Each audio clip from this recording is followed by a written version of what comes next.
Sins of the heart, Ya Allah, save me from the sins of the heart.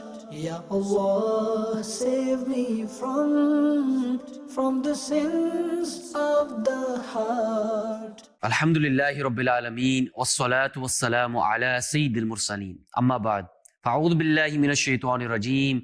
Bismillahir Rahmanir Rahim. As-salatu wassalamu alayka ya Rasulallah. Wa ala alika wa ashabika ya Habiballah. As-salatu wassalamu alayka ya Nabiyallah.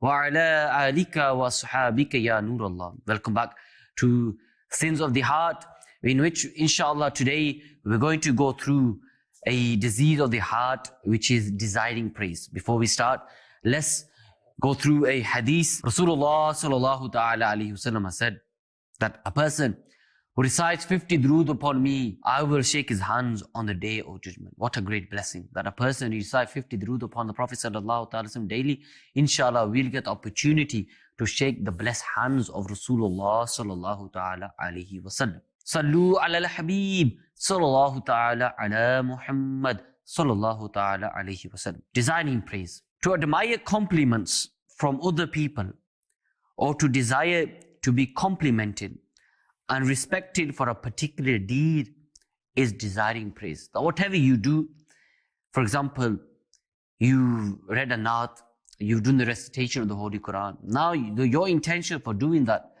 was that so people say, MashaAllah, very good, what a beautiful voice. You got a very brilliant voice. You didn't do it for the sake of Allah. And Allah subhanahu wa ta'ala says in the Quran, in Surah Ali Imran, verse 188, do not ever think of those who rejoice for their deeds and wish to be praised without doing good deeds. Do not ever think that they are saved from the punishment, and for them is a painful punishment. Sadrullah Fadir, Allama Maulana Sayyid Muhammad Naeemuddin Muradabadi, he elaborates on this holy verse in his commentary, Khazainul Irfan. And he says that this verse was revealed about the Jews who rejoiced whenever they deceived and misled any man and desired to be referred to as scholars when in actual fact they were fools. And the verdict of having desiring praise is that there is a warning in this verse for any self-conceited individual or anyone who wishes to be praised for a deed that he has not carried out. Anyone who wishes to be known as a scholar, even though he is not, or wishes to be famous for any other quality that he does not possess. There's a warning for that individual. The Prophet sallallahu ta'ala alayhi wasallam, he says, reported by Sayyidina Abdullah bin Abbas radiyallahu ta'ala anhuma, abstain from joining the worship of Allah with the desire to be complimented by human tongues. Otherwise your good deeds might be ruined. Sayyidina Abdullah bin Abbas radiyallahu anhuma reported that the Holy Prophet sallallahu ta'ala warned the desire for praise makes a man blind and deaf. And desiring to be praised and feeling disappointed if you are criticized is the root of major misguidance and sins. Condemnable joy is for a man to be happy with his public status and to want people to compliment him, respect him, fulfill his needs and give him precedence in walking or sitting. Ala Hazrat Imam Ahl Sunnah Maulana Shah Imam Ahmad Rada Khan alayhi rahmatur Rahman states, if someone likes being praised falsely, i.e. he wants people to compliment him for qualities that he does not possess, then this is undoubtedly forbidden. And Allah subhanahu wa ta'ala, as we know, Allah subhanahu wa ta'ala says in the Quran, and that a person who desires praise, there's a painful punishment for him. However, if the compliments are true, even if with well-known justifications such as Shamsul A'imma, he's given the titles Shamsul A'imma or Fakhrul Ulama or Tajul Arafin, which are actually comparisons to other scholars of the same era or city. And the scholar who is bestowed with these titles is happy, not due to being complimented, rather he derives joy from being addressed with these titles because their praise will benefit the public and they will listen to his advice admirably. Then this in actual fact is not desire of praise, rather this is desire for Muslim welfare, which is true faith. That you got these titles, you're not desiring these, you're desiring these because you know if I have these titles, then people are not, I am happy that I've got these titles, but people will start coming to me to gain knowledge. They will come to the correct ulama, they will not go to the incorrect scholars. Sayyidina Abul Hassan Muhammad bin Aslam Tusi alayhi rahmatullahi al-Kavi, who was an extremely meticulous man, and he used to hide his good deeds in order to avoid desire for praise. Once he said, if I could, I would even hide my worship from the two recording angels. Sayyidina Abu Abdullah rahmatullahi ta'ala recalled, I spent more than 20 years with Sayyidina Abu Hassan, but never saw him pray even 2 nafal rakat other than Jummah Salah and other faraid and wajibat. He used to take a container of water into his private room and lock the door from inside, and never realized that he rahmatullahi ta'ala what he did inside, until one day his son cried out loudly whilst his mother tried to silence him. I asked, why is he crying so much? To which she answered, his father Abul Hassan Tusi enters this room and sobbingly recites the Quran. His son cries too when he hears his father. Sayyidina Abul Hassan Tusi alayhi rahmatullahi al-Kavi was so hidden in his good deeds in order to avoid the dangers of showing off and desire for self-praise, that before exiting his private room after having worshipped secretly inside, he used to wash his face and apply kohl to his eyes, so that judging by his face and eyes, no one would realize that he had been crying. But dear viewers of Madani Channel, look at this man of Allah subhanahu wa ta'ala, that he used to hide his good deed. And what did he say? That if I could, I would hide my good deeds even from the angels which record our deeds. This was wisdom of this man. This was his God consciousness, that he would only want to do his worship in secret for the sake of Allah subhanahu wa ta'ala. And even when he used to hide in the room to worship, when he used to come out, he used to wash his face, pour surma, kohl on his eyes, so that people cannot read that this person was worshipping or he was crying in the court of Allah subhanahu wa ta'ala. This was a true man of Allah subhanahu wa ta'ala. This is something which we should take a lesson from. That when we do something, do we do it in open? Do we do it in hidden?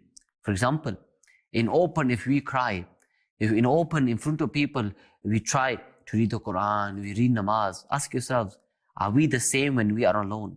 Are we the same when we are alone? Do we read the Quran? Do we cry in the court of Allah subhanahu wa ta'ala when we are alone? Do we do shukr and show gratitude of our blessings in the court of Allah subhanahu wa ta'ala when you are alone? Do we try to seek knowledge when you are on own? Is this all, whatever we do, is it just to show people? Is it just to get compliments? Or do in actual fact, do we do it for the sake of Allah subhanahu wa ta'ala? That's when you could question your true intention. That is it for people or is it for Allah? Whether you do that thing in open, if you do it in open, are you doing it hidden? So, if you cry in the court of Allah subhanahu wa ta'ala in front of people, you should cry in the court of Allah on your own. At night, read tahajjud. Wake up, stay up at night, read the Quran and do dua that, Ya Allah, forgive me. Ya Allah, make me a better person. Ya Allah, if I have these diseases of the heart, Ya Allah, keep me safe from having these diseases of the heart. Some cures and causes of desiring praise. The first cause of desiring praise is considering yourself to be unique as a result of receiving compliments from other people. The cure for which is for you to consider whether you are receiving these compliments for any worldly status, wealth, or intelligence, or for any religious blessing, e.g. piety. If the answer is the former, then you should never forget that they are temporary qualities, so why boast about short-term qualities? If the answer is the latter, about religious qualities, then be afraid of the secret plans of Allah, whilst always remaining concerned about dying a bad death, and never cease praying to Allah for a faithful death. Number 2, the second cause of desiring praise is wishing to increase your admirers with the help of public compliments.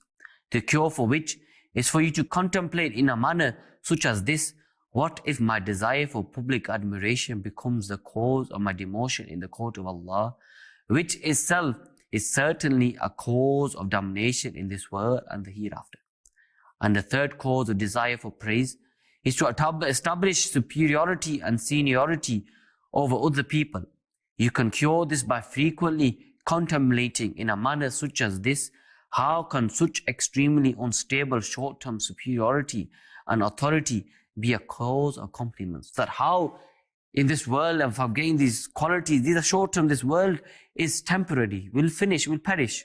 But the afterlife is the eternal world. That's where you want your luxuries and compliments, and that's where you want to have these blessings from Allah subhanahu wa ta'ala. So my dear viewers of Madani Channel, another cure of desiring praise is to purchase or download the Neek Amal booklet, which you every day you could ask, contemplate on your daily life. Are you doing these things for the sake of Allah? Is your intention correct? Are you making intention? And also travel in the way of Allah subhanahu wa ta'ala. Give some time. Travel in the Madani Qaflas of Dawat Islami. Travel, and inshallah you'll have some change. You'll see people there that you might think that you know it all. You might think you know how to recite the Quran. If you travel in the Madani Qafla of Dawat Islami, you might realize something which you did not know. You might realize that, yes, I've learned something now. So now you've learned something, now you know that you should not be desiring compliments. In actual fact, you should be making yourself better. Learn knowledge, seek knowledge. And another way of removing this disease of desiring praise is asking yourselves, are you worthy of these praise? Are you worthy of gaining compliments? Are you worthy of people praising you? What are you in life? We are nobodies. We are nothing. Look at the great companions of the Prophet sallallahu ta'ala alaihi wasallam. They are those people who are guaranteed paradise, yet they used to cry in the court of Allah subhanahu wa ta'ala to seek forgiveness. The great companions, the Ashra Mubashara, who are 10 companions who are guaranteed paradise, and the rest of the companions are guaranteed paradise. Yet they used to be God conscious. They used to cry in the court of Allah subhanahu wa ta'ala. Ask yourselves, these great men, these great women of Allah subhanahu wa ta'ala who guarantee paradise, you should still seek forgiveness. And ask yourselves, our state, that we are people who can commit sins. We have the ability, yet we lack in seeking forgiveness from Allah subhanahu wa ta'ala. Make this dua that, Ya Allah, grant us the ability to keep safe and stay away from desiring praise. And Allah subhanahu wa ta'ala grants us the ability to have the blessings and be God consciousness and understand that this world is temporary and we need to focus on the eternal world, which is the hereafter. Ameen bijahi Nabil Ameen. Sallu ala al-Habib sallallahu ta'ala ala Muhammad sallallahu ta'ala alayhi wa sallam. My dear viewers of Madani Channel, have you learned the harms, the destruction of a person who desires praise? That a person who desires praise, that he will eventually face the consequences here in this world or in the hereafter as well. And my dear viewers of Madani Channel, it's our job as Muslims to be as good as possible, do as many good deeds as possible. And whatever Allah subhanahu wa ta'ala grants us, whatever blessings He has granted us, even if we are weak in a certain thing and we are not strong in a certain field, we should always show shukr of Allah subhanahu wa ta'ala. We shouldn't always, for example, you're desiring praise, but in actual fact, you know you're not worthy of that praise. You don't fulfill that praise. Then what is the point? Why are you being wrong? Why are you being false? Why are you being false to yourself? Speak the truth to yourself. Ask yourself, are you worthy of this praise? And even if you do not get praise and you do not have compliments from people, at least you will be self-content. You will be self-content with yourself. And self-content, being self-content and showing shukr with the blessings of Allah subhanahu wa ta'ala. You be shukr to Allah subhanahu wa ta'ala. Show your gratitude to Allah subhanahu wa ta'ala. Inshallah, Allah subhanahu wa ta'ala will grant us more. Will grant you more blessings. And inshallah, even if you do not get praise in this dunya, even if you do not get compliments in this dunya, inshallah, by you being self-content, by you acting as good as possible, inshallah, you'll feel the fruits and the result in the afterlife. Inshallah, by the blessing of being self-content, may Allah subhanahu wa ta'ala might show His mercy upon you, and just for that sake might cause you to enter paradise. And inshallah, you'll improve yourself, you'll make yourself a better person, and inshallah, by this, inshallah, you'll be rewarded as well. So I make this dua that Allah subhanahu wa ta'ala helps us all to become better, helps us all to become better in this world, and inshallah, by the blessing of this, we are all granted paradise. Ameen bi jahi Nabil Ameen. Sallu ala al-Habib. Sallallahu ta'ala ala Muhammad. Sallallahu ta'ala alayhi wa sallam. Sins of the heart, Ya Allah, save me from the sins of the heart. Ya Allah, save me from the sins of the heart.